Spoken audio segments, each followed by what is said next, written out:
네, 이번 시간에는요, 소득의 변화가 균형 가격에 어떤 영향을 미치는지에 대해서 한번 알아보겠습니다. 그러니까 이제 일반적으로 한번 설명을 해볼게요. 자, 이렇게 이번에는요, 공급 곡선이 일정하다고 해볼게요. 이게 공급 곡선이고요. 기존에 일정한 공급 곡선이 있고, 이게 기존의 어떤 이제 수요 함수라고 생각을 해봅시다. 이게 수요 곡선인데요.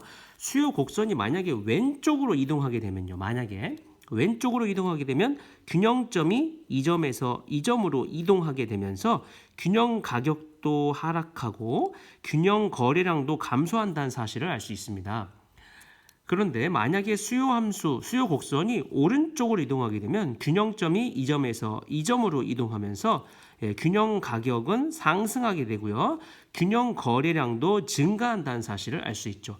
자, 그러면 공급 곡선이 일정하다고 했을 때 수요 함수가 이동하게 되는 것은 누구에 의해서 변화하게 될까? 그 대표적인 예가 바로 소득이라고 볼 수 있습니다. 자, 여러분들 우리가 일반적으로 소득이 증가했다고 해봅시다. 소득이 증가하게 되면 어떤 일이 벌어질까? 여러분들이 수중에 쉽게 얘기해서 돈이 좀 많이 있다고 생각해봐요. 그러면 어떻게 됩니까? 아무래도 제품을 많이 살 수 있죠. 자, 제품을 많이 살 수 있으니까 사람들은 수요량이 증가하게 됩니다. 같은 가격에 대해서 기존에 여기가 이게 수요 곡선이고 이게 공급 곡선이잖아요. 기존에 P0에 해당하는 이 가격일 때 일반적으로 수요량, 균형 거래량, 수요량이 만약에 P0였다고 한다고 하면은 소득이 증가함으로 인해서 이 가격에 대해서도 여전히 사람들의 수요량은 돈이 있으니까 많이 살려고 하는 거죠. 그렇게 되다 보니까 자연스럽게 수요량이 증가하게 돼서 일반적으로 이 수요 곡선이 오른쪽으로 이동하게 됩니다. 오른쪽으로 이동하면 어떻게 돼요? 수요량이 증가한다는 거. 이 수량이 오른쪽으로 갈수록 더 많아지는 거잖아요. 그래서 소득이 증가함으로 인해서 수요량이 늘어나는 효과가 발생하기 때문에 이 수요 곡선이 오른쪽으로 이동하게 되고, 그러면 균형점이 이 점에서 이 점으로 변화하는 현상이 벌어지기 때문에 균형 가격도 상승하고 균형 거래량도 증가한다는 사실을 알 수 있어요. 이번에는 소득이 감소했다고 해봅시다. 소득이 감소하면 기존의 수요 함수와 공급 함수가 이렇게 했을 때 P0 가격에서 사람들이 보통 이 정도로 뭔가를 구매를 했어요. 그런데 이제 수중에 돈이 없어요. 돈이 없으면 어떻게 돼요? 아무래도 이만큼의 수요량이 발생하지 않는 거죠. 이만큼 수요가 없는 겁니다. 그러니까 자연스럽게 어떻게 돼요? 이 수요 함수에 수요량이 감소하는 효과가 발생하기 때문에 자연스럽게 이 곡선이 왼쪽으로 이동하게 되는 겁니다.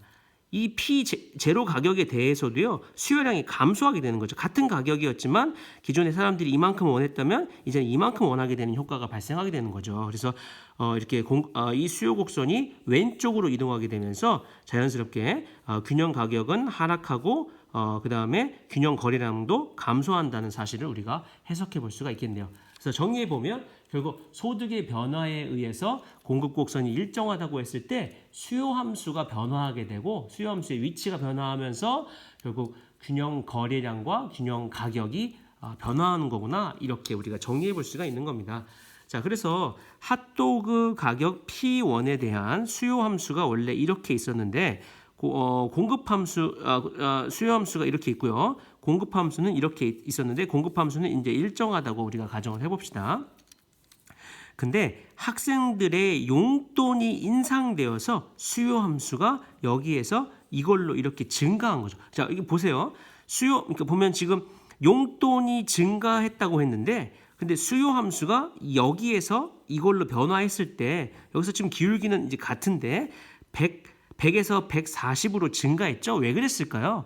그쵸. 당연히 수요 함수는 증가할 수밖에 없게 되는 겁니다. 수요량 자체가 증가할 수밖에 없죠. 학생들 수중에 돈이 있으니까 그 가격에 대해서 더 많은 사람들이 그 가격에 대한 수요량이 증가할 수밖에 없는 거니까 여기서 그러니까 40만큼 수요량이 증가했다고 이 문제에서는 지금 설정을 해놓은 거죠. 100에서 140이 됐으니까 여기서 40만큼 더해진 거 아니겠어요? 자, 그렇게 했을 때 용돈이 인상되기 전과 후에 균형 가격과 균형 거래량의 변동을 설명해 보래요. 자, 그러면 전에 균형 가격과 균형 거래량을 구하려고 하면 어떻게 되겠어요? 여기 D1, D1P와 여기 SP 이게 같다. 이렇게 해서 얘와 얘가 같다. 이렇게 식을 세워서 1차 방정식을 풀어야 되고 변동 후에는 D2P와 SP가 같다. 그러니까 이 식과 이 식이 같다라고 해서 이 1차 방정식을 풀었을 때 균형 가격과 균형 거래량을 각각 우리가 계산을 해보면요.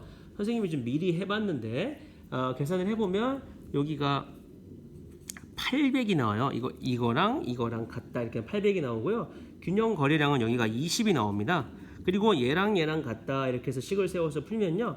균형 가격이 여기 1,000원이 되고요. 여기가 균형 거래량은 40이 된다는 거 우리가 계산이 가능하거든요. 그러면 해석해 보면 어떻게 돼요? 용돈이 상승함으로 인해서 용돈이 상승함으로 인해서 어떻게 됐어요? 수요 곡선이 오른쪽으로 이동했죠? 네, 수요 곡선이 오른쪽으로 이동했고 그러므로 인해서 균형점이 이쪽으로 여기서 이쪽으로 이동하면서 균형 가격도 상승하고 균형 거래량도 증가했다는 것을 우리가 눈으로 직접 확인해 볼 수가 있습니다. 네, 재밌죠? 좋습니다. 여기까지 하겠습니다.